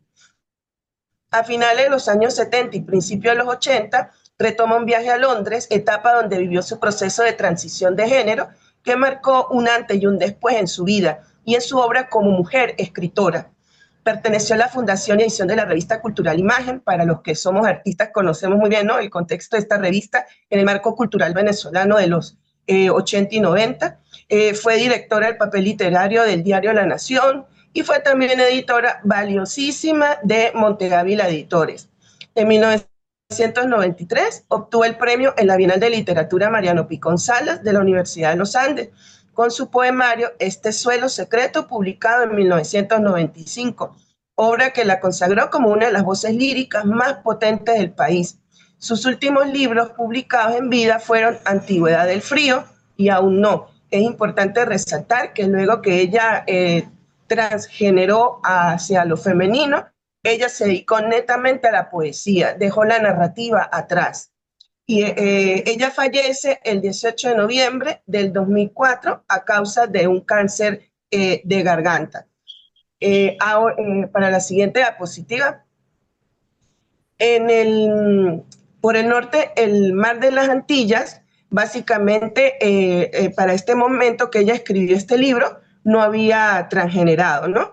Entonces, es un cuento que fue ganador en el sexto concurso de ensayo, poesía y teatro de la Facultad de Humanidades de la Universidad del Zulia. Se sitúa en un ambiente costero del norte de Venezuela, parece una crónica de un día de playa, la narrativa se desvía rápidamente hacia el interior de los personajes, quienes son Luis, Ana, Gertrudis, Rufo y Alejandro. La narrativa es básicamente, pareciera que es la narrativa del propio autor, ¿no?, quien narra el cuento, pero a su vez se pierde entre quien estuviera narrando en lo masculino de los personajes. Estos personajes parecen flotar en una existencia sin propósito, dan una sensación de aislamiento a pesar de estar rodeado de personas en la playa.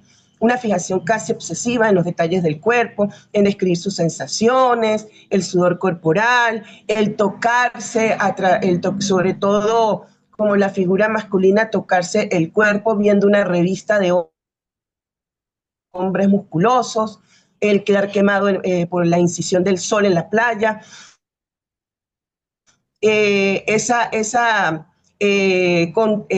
Contraste y contacto entre Luis y Ana, que brinda una atmósfera sensi y sensual sin ocurrir nada. Es un cuento que ironiza la libertad sugerida con el mar frente a la claustrofobia de la existencia humana. Es un cuento para adultos, netamente para adultos, con un tono melancólico, existencialista y crítico, donde el mar es como un símbolo, o sea, es el límite. La siguiente lámina, por favor.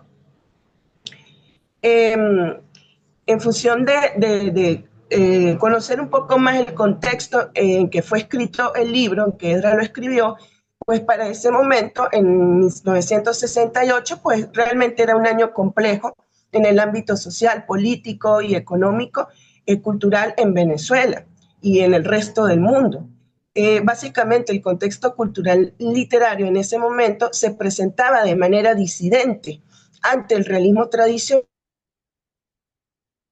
aún impuesto por la época, ¿no?, por la época postcolonialista en Venezuela. Por lo tanto, hay que tomar en cuenta que Esdras al parecer perteneció al movimiento del techo de la ballena. Entonces su cuento tiene unas características categóricas muy claves de este movimiento. O sea, pertenece a la narrativa de vanguardia, tiene neomodernismo psicológico, o sea, básicamente que para la época hay unas características muy propias del surrealismo, o sea, de la disociación del cuerpo y de la nueva narrativa. Por lo tanto, para esta propuesta de ensayo, básicamente mis categorías, o las que escojo, están enfocadas en las temáticas que tienen que ver con el existencialismo, la corporidad, el desarraigo desde el yo y el exilio desde el yo. La siguiente lámina, por favor. Bien, el problema. Básicamente se plantea un ensayo a partir del interés de analizar la disociación de los sujetos o personajes en esta obra en particular, El norte del Mar de las Antillas. Centra a los personajes en un contexto individual, emocional, exiliados simbólicamente de su territorio, cuerpos extraños, ajenos en una playa del mar Caribe venezolano. Por lo tanto, se observa el tema del cuerpo como territorio. El cuerpo no es una entidad biológica, sino un espacio geográfico que lo muestra como una cartografía cargada de sensaciones y tensiones, una mezcla de fascinación y extrañeza. Los personajes son cuerpos que responden a una visión fenomenológica propia del autor. Y creo que tiene que ver mucho con el enfoque de formación de Esdras, porque él fue filósofo. La siguiente lámina, por favor. De manera que me surge la siguiente pregunta, o sea, ¿de qué manera la autora utiliza la fragmentación del cuerpo y la hostilidad del paisaje para representar el exilio existencialista y el desarraigo de un sujeto que no logra evitar su propia materia física? Y creo que tiene que ver mucho con ese proceso de él querer transgenerar. La siguiente lámina, por favor. Por lo tanto, bueno, pues me planteo los siguientes objetivos. La siguiente lámina, por favor. ¿Me escuchan? Hola. Sí, te escuchamos perfecto. Sí, muy bien. Te estamos escuchando. Se fue la luz y probablemente en Bordes se le fue la luz, pero yo voy a continuar. Ok, objetivo general. Analizar la representación del cuerpo como territorio de exilio y desarraigo en el cuento por el norte del mar de las Antillas de Esdras Padra. Ese es el gran objetivo general. Lo específico es, me planteé 3. El primero, identificar los recursos narrativos, fragmentación, una mirada clínica, cosificación, para deshumanizar el cuerpo y presentarlo como un objeto extraño. Y para ello, pues voy a transversalizar con 2 autoras, Kristeva y Pizarnica. En el otro objetivo, bueno, pues examinar la relación entre el paisaje geográfico de la costa del Caribe venezolano, como es el calor, el sol, el mar y la parálisis existencial de los personajes. Y la otra es vincular los conceptos del exilio y desarraigo con la transición intelectual y transgénero de la autora, entendiendo el norte como el límite simbólico de una identidad de tránsito. La siguiente lámina, por favor. ¿Cómo lo justifico? Bueno, pues el cuerpo es una piel que suda, que se quema con el sol y se descompone bajo el sol abrasador del Caribe sin vida. Recuerda el concepto de lo ayepto que propone Kristeva, el existencialismo de los personajes, la falta de propósito y la alienación en la playa. Remite el concepto de lo absurdo y lo nauseabundo que puede ser la existencia. El exilio, el cuerpo como una aduana o frontera que no se pueda cruzar, un extranjero en su propio cuerpo, y el desarraigo y la incapacidad de los personajes de echar raíces en el otro o en sí mismos. Se encuentran en un suelo ajeno. La siguiente lámina.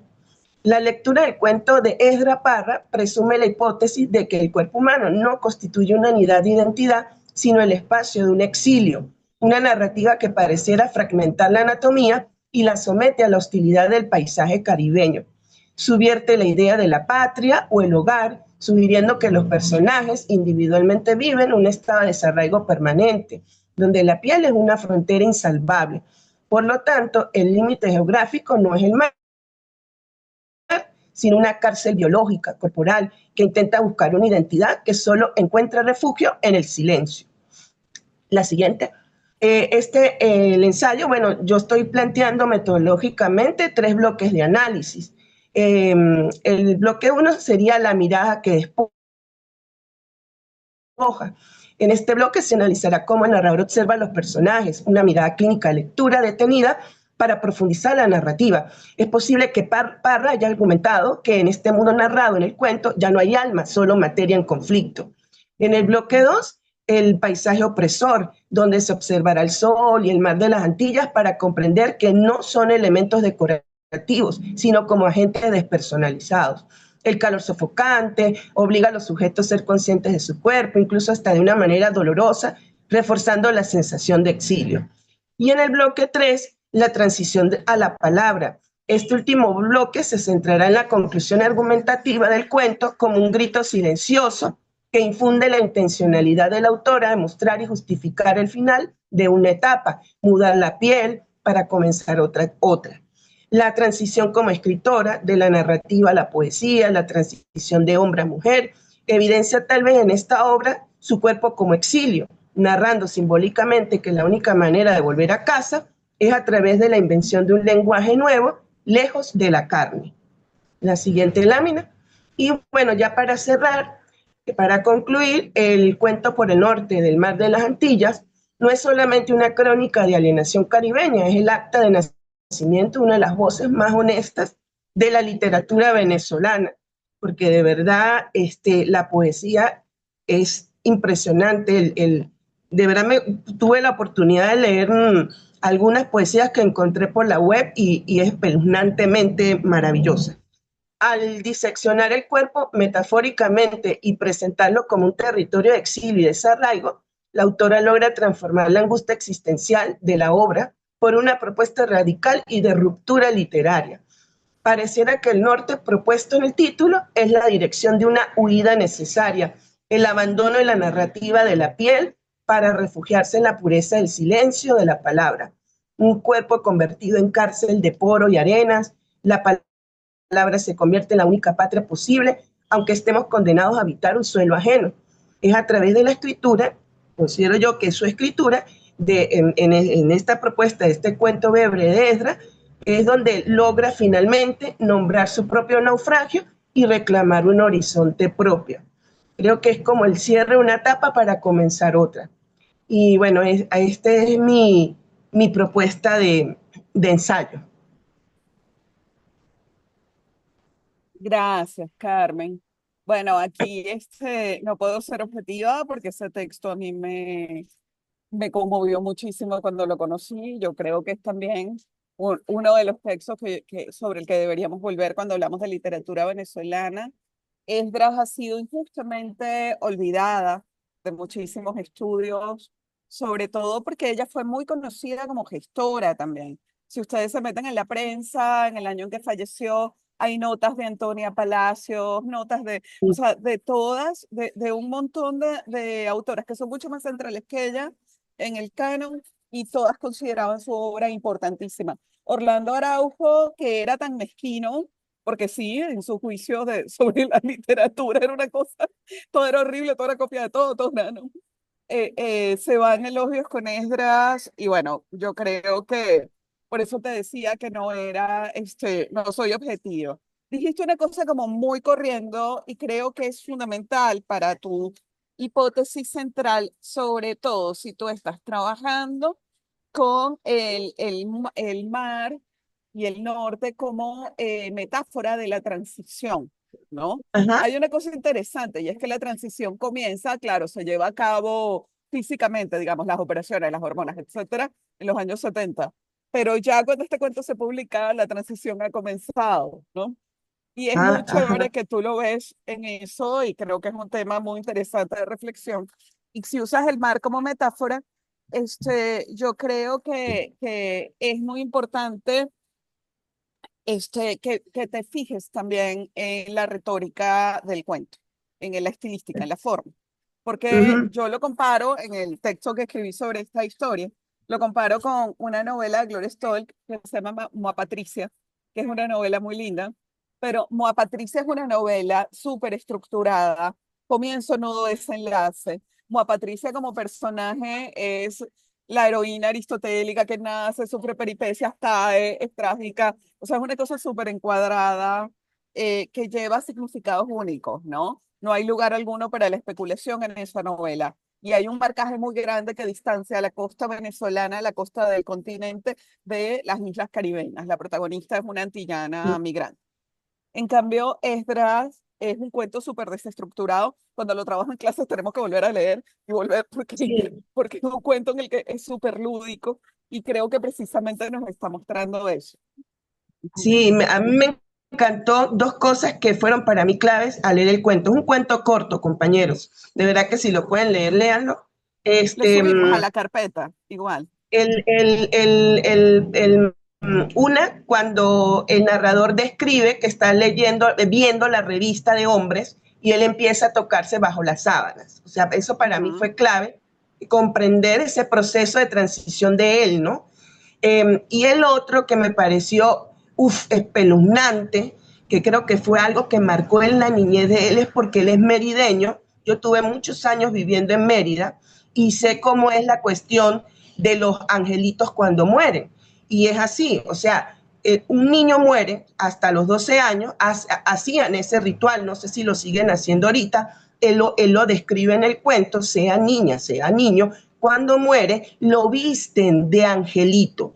Entonces, claro, al vestirlo de angelito, me imagino que eso lo vivió él de niño, él dice, ¿cómo es posible que a mi amigo, que es varón, lo visten de mujer? Y No, pero entonces además dice, él sí va a tener la suerte de ser enterrado como una mujer. exactamente, que va a ser enterrado. Ah, ok, es verdad. Pero yo siento que eso también lo marcó mucho a él, porque, o sea, él es hombre, o sea, es un varón, pero lo visten de mujer, así lo vio él, ¿ves? Entonces, es esa de cuestionarse y de sentirse de esa porosidad femenina, ¿no? Entonces, me parecieron dos cosas muy puntuales que de repente el que no lo conoce, cuando los niños mueren en Mérida, sobre todo en los pueblos, ellos mueren, lo visten de angelito, de mujer, de niña y los cuelgan. Duran 12 días colgados. Wow. Entonces, claro, ven sea al varón o sea la niña, pues vestido como una niña, como una angelita que va subiendo al cielo. Entonces, creo que eso fue una cuestión de imagen que siento que para que él lo desborde narrativamente es porque para él como niño debió haberle impactado mucho. O sea, a mi amigo lo vistieron de niña, ¿no? Y él lo describe pues, en el cuento. De verdad que, bueno, yo he tenido que leerlo varias veces. Y la No, es que primera ese vez que lo cuento. leí, sí vi que era el existencialismo de él como hombre, de que él no se sentía en ese cuerpo de hombre. Pero después lo fui hilvanando en una segunda, una tercera lectura. Después me di cuenta, profe, que me falta la página 14 y 15 del cuento. O sea, me faltan esas 2 hojas por leer, no las tengo. Te paso el cuento, se lo paso a todos. Sí, por favor, para yo poder entonces terminar de marcar el contexto de investigación para el ensayo. Claro. Bien. Bueno, muchísimas gracias, Carmen. Daniela, tú le querías decir algo a Carmen, me parece, que escribiste algo por Sí, aquí. ahí lo dejé en el chat, que quizás, Carmen, para tu marco teórico, pese a la distancia geográfica, te sirva Paul Preciado, no sé si lo conoces. Está muy bien. O sea, Ya. me parece una referencia interesante. No, voy a anotarlo. Paul Preciado. Ajá. Sí. Bien. Gracias, Daniel. Ángel, te escuchamos. Y bueno, cerramos con Ángel hoy, a menos que tú no tengas problema en que lo hagamos la semana que viene, Ángel. Si no, te oímos ahorita, como tú prefieras. Hola, ¿cómo están? ¿Se me escucha? Perfecto, sí. Bueno, yo creo que si se puede hoy, Perfecto, intento te ser lo oímos. más breve porque yo hice un cambio, que bueno, es lo que le iba a comentar. No sé si alguien podría proyectar las diapositivas, por favor. Ujú. Entonces quedarían María, Norieli y Erasmo para el sábado, ¿de acuerdo? Ángel, ¿cuál es el Bien. nombre del archivo? Se llama, ya te digo, Doña Solange se llama.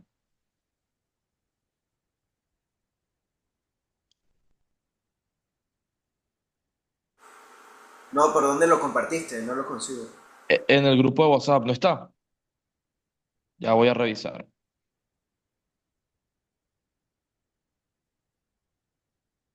No, creo que no se envió. Lo voy a enviar.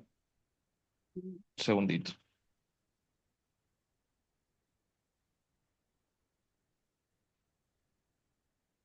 Ahí está.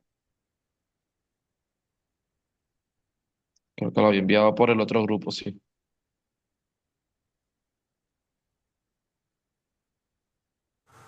Ya lo recibí y lo voy a descargar.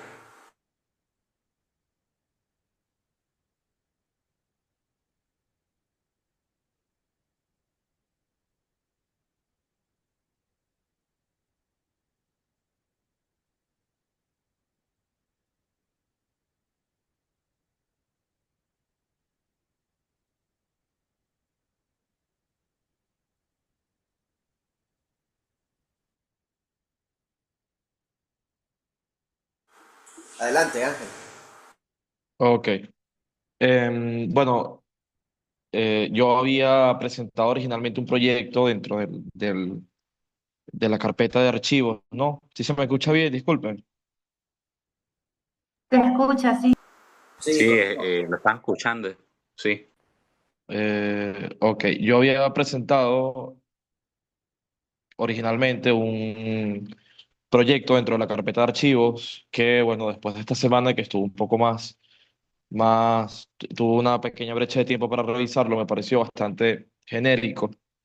Entonces, bueno, tomé la decisión de cambiar el enfoque por completo de la investigación, porque originalmente había propuesto, bueno, como digo, algo bastante genérico y bastante trillado dentro de la investigación literaria, ¿no?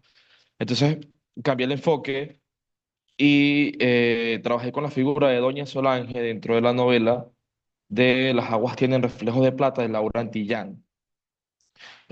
Pasa la diapositiva, por favor. Esta es una novela bueno, fue escrita por Antillano, como ya comenté, que es una escritora venezolana que nació en 1950, ha sido galardonada con varios premios y ha incursionado en los géneros narrativos con relativo éxito, ¿no? Con relativo reconocimiento dentro del país y fuera del país. Y es una novela que recorre la vida de Gerardo, que es el hijo de un pirata y una prostituta. De hecho, el primer capítulo narra cómo se empiezan a tejer estas relaciones entre estos dos personajes y a partir de allí, a partir del segundo o tercer capítulo, se va desarrollando la novela en la Venezuela de 1790, perdón, la Venezuela justamente previa al proceso emancipatorio venezolano. La novela tiene lugar en Maracaibo, a pesar de que las primeras instancias, los personajes también recorren otros lugares. Y aquí para mí aparece el primer símbolo, que es el Mar Caribe, que se erige como precisamente el símbolo de resistencia ante la opresión. ¿De qué forma? Porque simboliza la libertad para las personas de las colonias. En aquel momento, España había aumentado la carga tributaria sobre los colonos y ellos, para poder evadir esos impuestos a lo largo de la novela y sobre todo durante los primeros fragmentos, se lanzan al Caribe por la vía del contrabando. Vamos a pasar la siguiente, por favor. Es una novela que está marcada por un sistema racial y de castas. Hay que tomar en cuenta que Antillano también tiene conocimientos en materia histórica. Entonces, los personajes de la novela tienen que luchar contra ese sistema de segregación constante. De hecho, a Gerardo se le recuerda constantemente, primero que es pardo, y luego que a pesar eh, de ser venezolano, de ser español, no es español de orilla, perdón, es español de orilla, no es nacido en la península. Y durante el transcurso de la novela, él se casa con una mujer que es hija de un francés. Entonces, siempre está este sistema de segregaciones que se van tejiendo a partir de ciertas características. Al momento en el que se desarrolla la novela, por ejemplo, España está en guerra con Francia y a la esposa de Gerardo también se le empieza a separar, también se le empieza a ver con cierto recelo por ser hija de franceses. También es una novela que está marcada por las tensiones entre la iglesia y la monarquía en conjunto contra ciertos pensamientos revolucionarios que empiezan a llegar desde Europa y que han inspirado bastantes obras narrativas del Caribe. Vamos adelante, por favor. Y acá aparece el personaje en el que yo quise hacer foco en mi investigación, que es Doña Solange. Doña Solange no es lo que entenderíamos como el protagonista o el personaje principal de la novela, pero sí es un personaje que tiene bastante importancia. Doña Solange es la dueña de la casa donde se aloja Gerardo. Hay que tomar en cuenta que Gerardo queda huérfano muy joven y queda al cuidado de Cristóbal, quien establece una relación con Doña Solange. Doña Solange es una mujer intelectual, una mujer pudiente que forma parte de lo que podríamos llamar la burguesía ilustrada de la época, y es un personaje que está marcado por la lectura constante, por el aprendizaje y por el el hecho de difundir ideas que son consideradas revolucionarias en la época. Es decir, la semilla de lo que más adelante sería la emancipación venezolana por parte o hacia el Imperio Español. Vamos adelante, por favor. La hipótesis es que el comportamiento de doña Solange y la forma en la que doña Solange establece estas relaciones es una forma de rebeldía ante la colonialidad del poder, perdón. Para ello me enfoco en un texto de Rita Segato, que es La guerra contra las mujeres, en el que a partir de las ideas de Segato, podemos inferir que lo que hace doña Solange es reconstruir el tejido social, entramado social, fuera del Estado, porque el Estado es una figura patriarcal.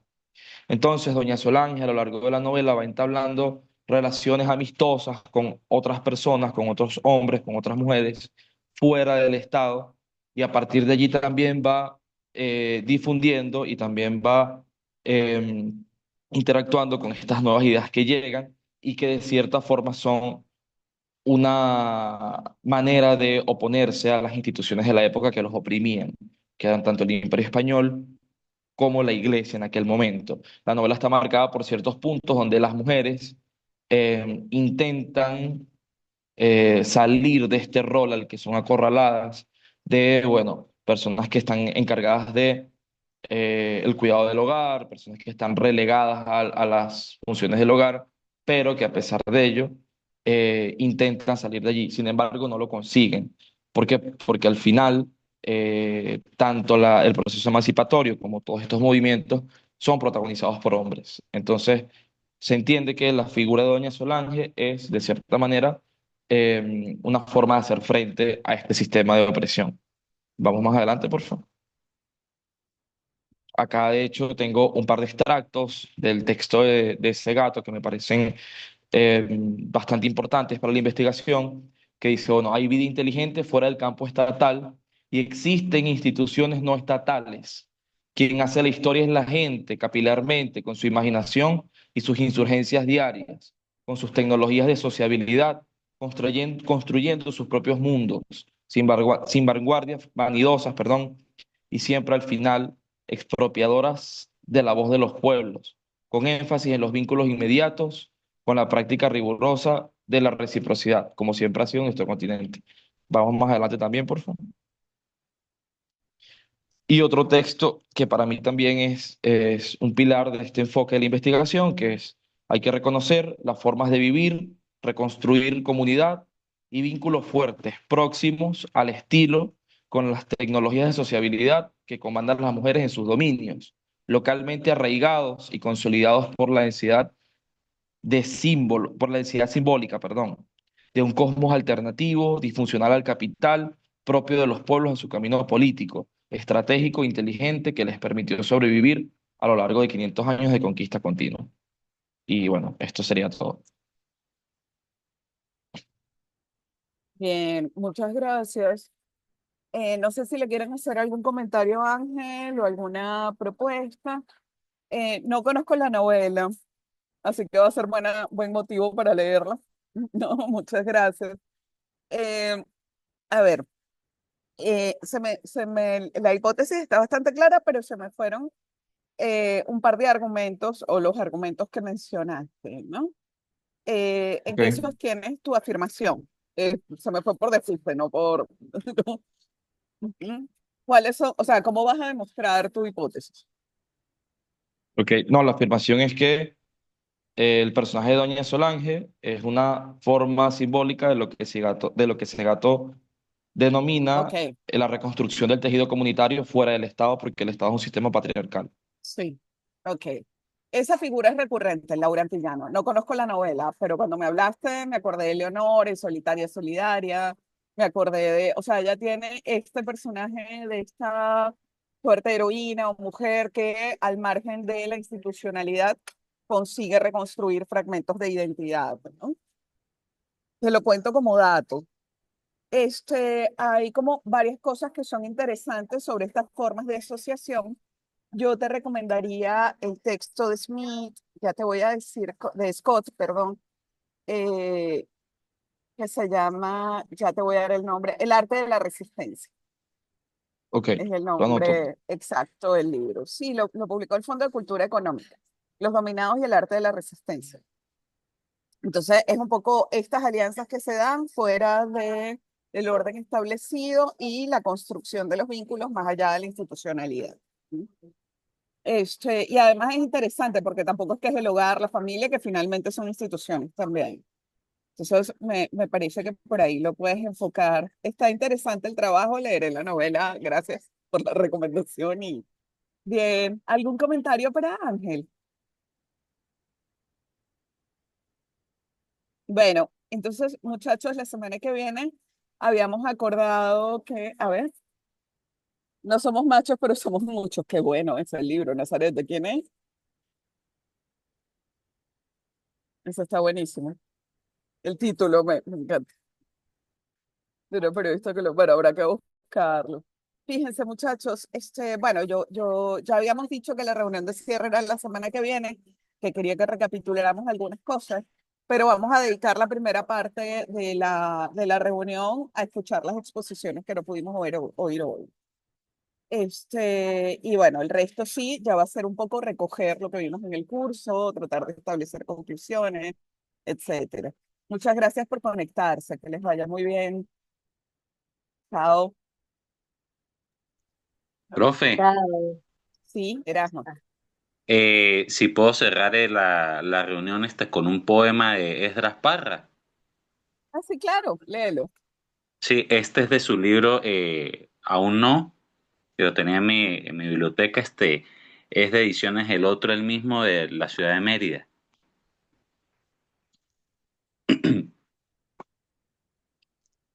Bien, bien, voy a leer. Apoyar la cabeza sobre las manos en la noche agrandada, escarbar en la necesidad, hundir los huesos en la tierra fría, tocar fondo en la baja estación. Recién abro los ojos para recibir la luz imaginaria de la luna y la sabiduría de sus cenizas. A mi alrededor cae el aire negro. Espero el reclamo de la lluvia en el fondo del mar, con la nieve como la página perdida, o el viento dentro de su cárcel tomando calor. Muchas gracias. Nos vamos con Esdras hoy Sí, sábado. Que sí, les quería vaya muy compartirlo. bien. Bueno, Muchas muchas gracias gracias a Gracias, ustedes. Erasmo. por Muchas Bellísimo. conectarse. gracias.